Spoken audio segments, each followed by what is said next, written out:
I know this is sudden, but can you stay at my place for a month starting next month? This utterly unexpected request came from the newly transferred female chief who had suddenly called me in. It was more than enough to throw me into a state of confusion. We were not close enough for me to be kiving at her place. "Excuse me," I stammered, taken aback. The chief blushed, fidgeting in embarrassment. Through this request from the chief, my life was about to take a significant turn. My name is Thomas Mason. I'm 32 years old and work at an elderly care facility. I've always loved interacting with older folks since I was a kid, being quite the granny's boy, so kiving is the perfect job for me. However, the kiving staff at work are mostly women in their 50s and 60s. There are only two men, me and the chief. That's why the chief, and I often take on heavy lifting, and I was a little dissatisfied with the unfair division of work. But I can't voice such complaints to the female staff. The chief, who was the only one I could rely on, has already passed the age of 65 and will retire soon. Once the chief retires, will I help everyone with their work? Until now, the work was finished because the chief helped me with it. Such thoughts filled my mind, and I couldn't help but sigh. Then the chief retired in no time, and a 35-year-old female chief was assigned from another department. My name is Kay Scott. Nice to meet you all. When she introduced herself to us, I felt that Miss Scott suddenly looked surprised when her eyes met mine and quickly averted her gaze. Then she continued with her greeting. What's going on? Does she know me? But I don't know her. I started working with a little strange feeling. Unlike the previous chief, the new chief did not seem intimidated by the older staff in their 50s and 60s, and was not shy about giving work instructions. "Helen, one of the residents is calling you. Please attend to them. Jessica, you left meal assistance halfway to guide someone else to their room, didn't you? Please finish one task before moving on to the next." The new chief was brisk in her directives and closely observed the movements of the kiving staff, giving necessary corrections. There was no wasted motion in her work. Her directions and reminders were always on point. However, the Queen Bee staff, who had been there for many years, didn't like being instructed by a younger chief. She's acting high and mighty for being so young. She's getting carried away just because she's the chief. Complaints about the chief had become commonplace at work. For some reason, the chief didn't give me any work instructions. It was as if she thought, "You can handle things on your own, right?" even without her saying it. Seeing this, the Queen Bee staff members started complaining about the chief again. It's weird how she only gives us instructions and doesn't say anything to Thomas. She's probably just buttering him up because he's a man. Pathetic for a chief. Whenever I was in the staff room, I could always hear people badmouthing the chief. I was getting wary of hearing it, so I started spending more time chatting with the residents and less time in the staff room. However, being out of the staff room meant my paperwork wasn't progressing at all. I was getting tired of feeling like I didn't have a place at work, and my work was not moving forward. That's why I asked her for instructions. What should I do? Is there any work that I can handle? After saying that, I approached the chief on my own. Then finally, the chief said to me, "All right, then do this," and started to assign tasks to me. But the tasks given to me were things like changing sheets and cleaning the floors. It was obvious that these tasks were not kiving duties, just odd jobs. Seeing me accepting these tasks from the chief, the Queen Bee staff members started badmouthing the chief again behind her back. That chief, she's definitely pandering to men, changing the work she assigns based on gender and age. She's really a wicked woman. The behind-the-back talk from the Queen Bee staff members was only increasing day by day. I started racking my brain about how I could improve the relationships at work. During such a time, I was called by the chief to the conference room. Did I do something? I couldn't think of anything. Well, it doesn't matter. Since I was called by the chief, I might as well discuss the interpersonal issues as well.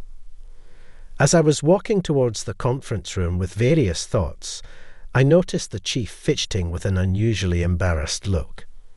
When I asked, is there something you need from me?" she just kept looking down without saying a word. While I was watching the chief with curiosity, she finally opened her mouth. "I'm sorry for this sudden request, but can you stay at my place for a month next month?" "What?" I was confused by the sudden, unexpected request from the chief. "I'm going on overseas training, so could you look after my cat for me?" Saying so, the chief handed me her house keys, fidgeting with a bashful look. "Ah, so that's what this is about." Although I understood, I felt a strange sense of urgency about this unexpected request from the chief. "Why me? Aren't there other people you could ask?" When I asked the chief that, she looked at me with a blush and said, "There's no one else I can ask. That's why I'm asking you, Thomas," and gazed intently at me. Looking at the chief's embarrassed yet serious eyes, I couldn't refuse. "Well, if you're okay with me, I'll do it." As I muttered that, the chief's face lit up all at once. "Really? Well, I'm counting on you next month then," she said. Now back to work, and walked out of the meeting room with a spring in her step. I could only stand there dumbfounded, watching the cheerful figure of the chief retreat. No matter if she didn't have anyone else to ask, why me? I'm not particularly close to the chief. With those thoughts in mind, I returned to my workspace. It was strange that the chief would entrust all her personal and home matters to me, a mere employee. As I thought about various things, I felt strange about the chief's attitude and had a vague feeling. At the end of the workday, I decided I had to refuse the chief's request and stay behind in the office. However, the chief was caught up in preparing for her overseas training. She was discussing the training with the office staff, receiving explanations about the flow of the day, meeting up with the translator, and so on. In our nursing home, there is an annual overseas training program for caregivers, nurses, and dietitians. They visit countries known for their advanced welfare systems like Sweden, Denmark, and New Zealand to observe and learn about their caving techniques in local hospitals and elderly homes.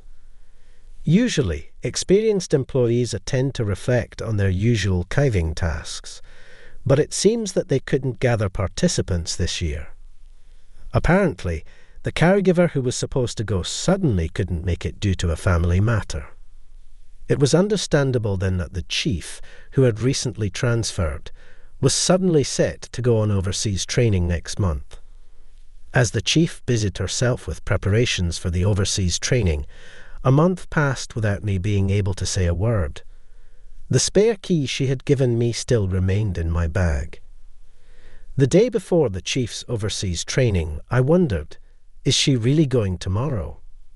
As I stared at the key I had received from the chief and thought about various things, the chief, who was about to go on her overseas training the next day, called out to me, "Could you drop by my place after work today? From tomorrow, I'll be relying on you to take care of my home daily." Upon hearing the chief's voice, I ended up having dinner at the chief's house after work that day. For some reason, although I should be visiting the chief's house for the first time, the apartment building seemed vaguely familiar. I thought about it for a while, but, in the end, I couldn't remember anything. With a feeling of unease, I entered the chief's home. As soon as I stepped into the chief's home, something black flew across in front of me. What? As I stood there in surprise, the cat, which had been on top of the cat tower until a moment ago, dashed into the depths of the room with great speed. She's incredibly shy around people. She's never let any visitors touch her, the chief explained while putting down her bag, donning an apron, and starting to prepare dinner. Wait a minute. I've never owned a cat before. There's no way I can take care of one that's so timid. When I voiced my concerns, the chief waved me over to the kitchen and said, "Come over here." She then proceeded to teach me about the proportions and timing for preparing cat food and water. She even showed me how to clean the litter box. But even if I understand how to take care of her, I don't think I'll be able to bond with her, I sighed. The chief responded, "You don't have to force yourself to get along with her. Just make sure you feed her and take care of the litter box. That's all you need to do." I was overwhelmed by the chief and reluctantly said, "I understand." I learned only the basics of cat care from her. Then the chief hastily cooked dinner for me and left early the next morning for her overseas training program. The next day, I continued with my regular work as usual. Today as well, I was busy with work, and before I knew it, it was past the regular time. "Oh no, I have to take care of the cat," I exclaimed and quickly stood up, hastily clocked out, and headed towards the chief's house. When I arrived at the house, a swift black figure dashed past me.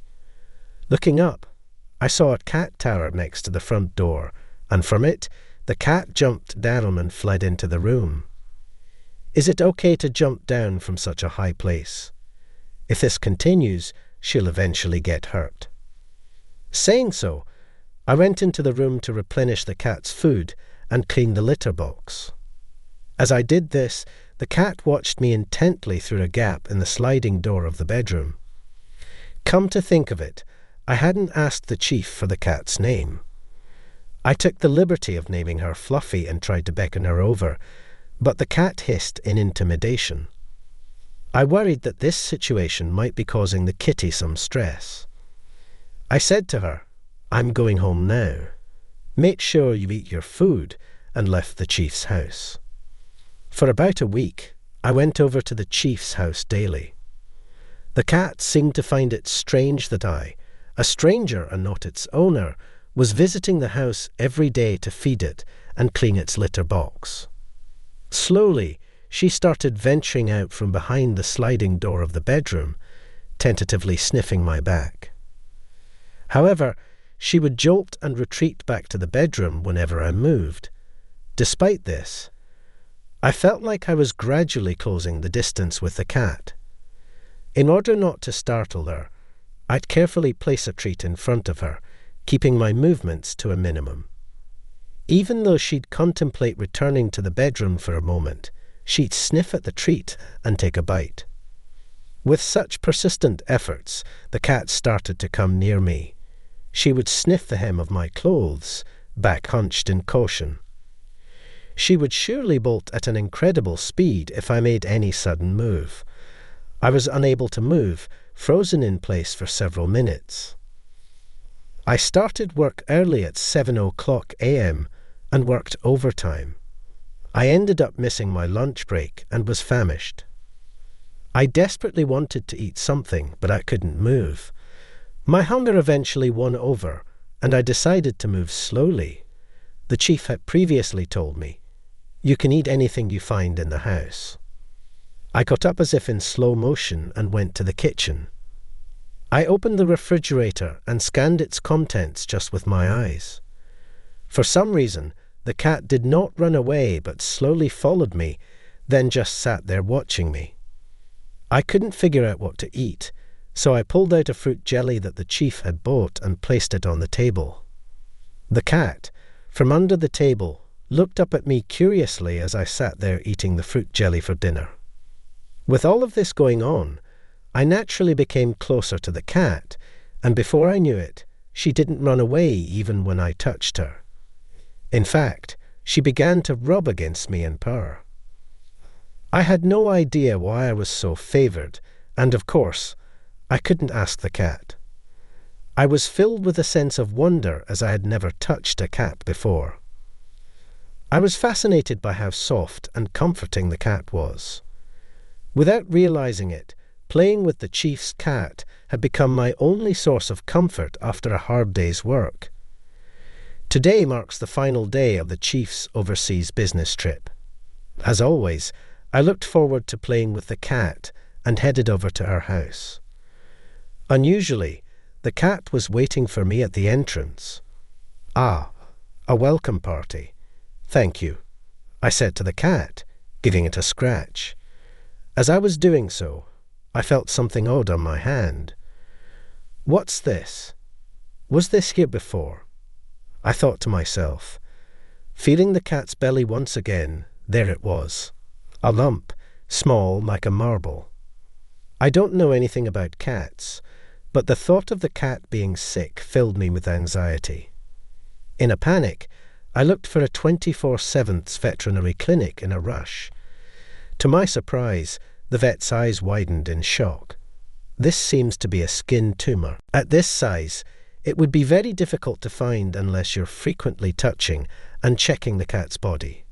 Good find, he said with a reassuring smile. He continued, given the small size, we can likely remove it completely with immediate surgery.